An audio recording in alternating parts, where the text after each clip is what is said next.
Are these really the top 10 things fans didn't know about the franchise? Let's see how many that we know here. Let's go. All right, number 1. Number 10, really.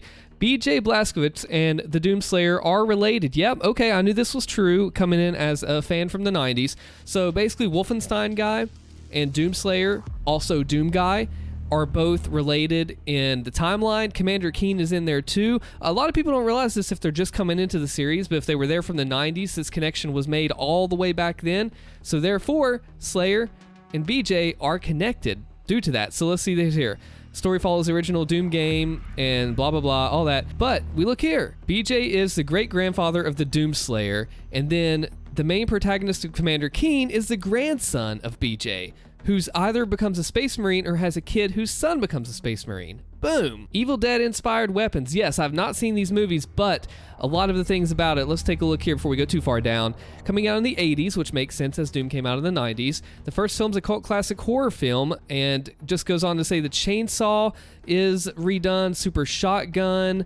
And it's interesting because you look at this, from what I understand is the first movie and the second are way different in their terms of tone, just as 2016 and Eternal are different. So yes, I was aware that this movie did inspire some of the weaponry. Ooh, the super shotgun is as powerful as a cyber demon. Let's see what this says. The same amount of power to blow limbs apart. So this is saying the SSG can blow limbs apart. Yeah, a direct hit from the rocket launcher can. It is the only new weapon to be featured in Doom 2. Yes, it does do triple the damage as regular. Yeah, I mean, I would imagine that it does have the same powers, so I could get behind this fact. I'd like a little more details and info, but I can get behind it. Oh, what's next? The Nightmare level was added as a joke. Ooh, now this one's an interesting fact here, so check this out. Let's read about it. So, classic Doom is pretty jokey in itself, right? And then the modern Doom carries that sentiment on as well. So the thing is, Nightmare, when this first came out, there's actually the warning that says, are you sure you want to play this? This is not remotely fair. Just like Ultra Nightmare in 2016 in Eternal gives you a warning message like, hey, are you sure you want to do this? That's where that came from. Because in Classic Nightmare, the enemies move a whole lot faster and they respawn. So you do get a little bit of bonuses like double ammo, but the fact is, like, at that point in time when the game came out, who would do that, right? That's at least my take on it. So it was added as a joke, and they say it's warned this remotely. Not even fair. It's the same as UV, double ammo, no cheat codes. That's another thing I forgot about. They are faster and respawn at a rate. So yeah, that is true. It's very true. And Zero Master and others speedrun it, getting all the secrets along the way. Perfect Hatred was made in 6 hours. So if you don't know this map, your sanity is more intact than those of us that have gone through it. Perfect Hatred is episode 4, Thy Flesh Consumed, map number 2 in the Ultimate Doom. And this was an addition from the first 3 episodes of the game. This map is notorious for following Hell Beneath, which was also pretty freaking insane because there's 9 health bonus pickups on the whole level on Ultraviolence. Ultraviolence on this is difficult. John Romero made this map in 6 hours from midnight to 6 a.m. I believe it was. He just ground it out and created what's one of the most infamous classic Doom levels in the history of the world. So you see here, yeah, let's read it here. Let's see, the title of the map comes from Psalm 139:22, took the smallest time out of every one, starting at midnight, finishing at 6 a.m. Yep. The level's open yet compacted. So yeah, you fight this big open arena, but then there's tight winding spaces. It's brutal. Totally brutal, even without Doom 2 monsters. Oh, number 5. Spawning Vats was the first real level. Okay. Yeah, that's an old classic Doom level.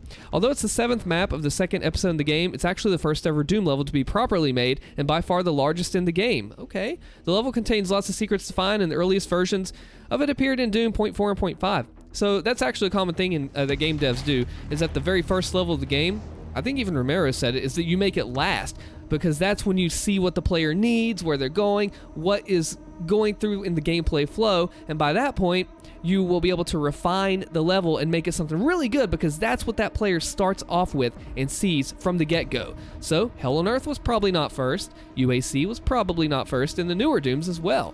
Now, actually, I remember some pretty cool history about the first map, and Bobby Prince making the song for it, and John liking it, but that's aside from the point.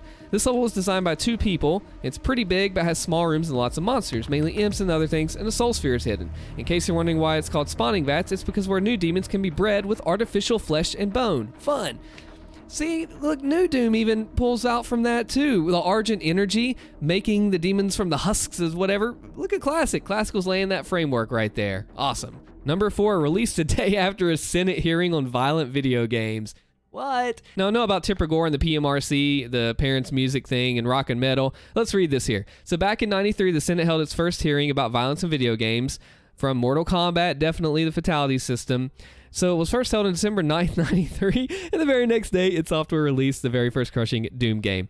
So the game was not brought up in the hearings, but a few years later, it did have some pretty controversial stuff in the media if you want to read about, Columbine and all that stuff. Horrible, horrible things. But I find it interesting that, I wonder if it was on purpose, the game was released a day after this thing happened in the mainstream media. Pretty coincidental there, wouldn't you say? All right, what's the next one? We're getting into the top ones here. This is going to get juicy. The creator of Doom coined the term deathmatch. Yep, I'm pretty sure. I thought somewhere I heard that he made up frags. Co-founder of id Software coined the term. While check this out. Previous games had deathmatch elements and gamers used the word themselves, the industry began using it to classify game modes after John Romero used it to describe the gaming sessions that he had with Doom's other creator, John Cormack. No, that's supposed to be Carmack. John Carmack. While the two were developing the game's multiplayer. How do you mess that up? It outlined rules for trash talking and breaking stuff while they played the games like Street Fighter II and Fatal Fury, which eventually leaked into their own game. Yeah, so frag, deathmatch, all that has some early gaming history. Maybe frags is another thing, but still yet. Doom deathmatch, that's in the history. I know people want to see it in the new Dooms, having the deathmatch with the Slayers. Talked about that in a video once, actually, of a bug. But yeah, it's where it started all around. Number 2, intense sound engineering. Yes. I wonder what this is going to say because I talked about this in the video before. Of course, good old Archie doing his whoosh.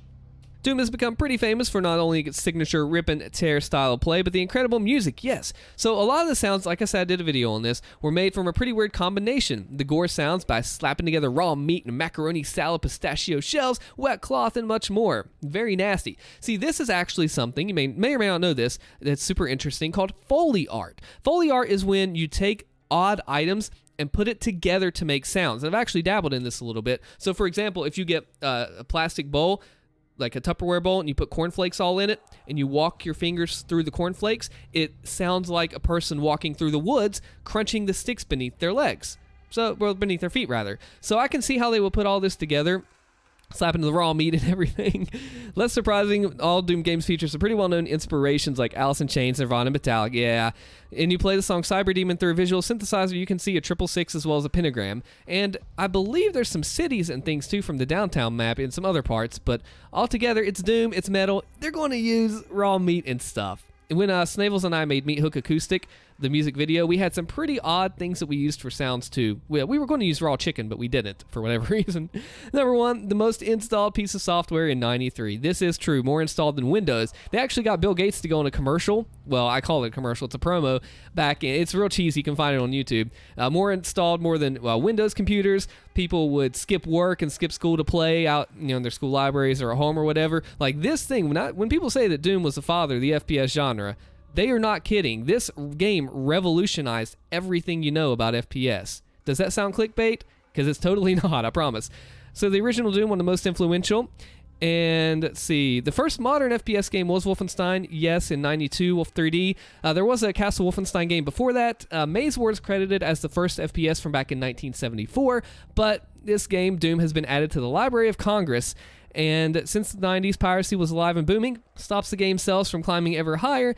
But yes, the shareware market to its full extent. And some devs want you to be able to pirate the games if you can't afford them, or if you're in a bind. I like Dave from Dusk Dev has actually said this before, and just shows that they love the game. Yeah, most installed piece of software in 93. Second was Microsoft Windows. By 94, around 15 to 20 million people had installed the game.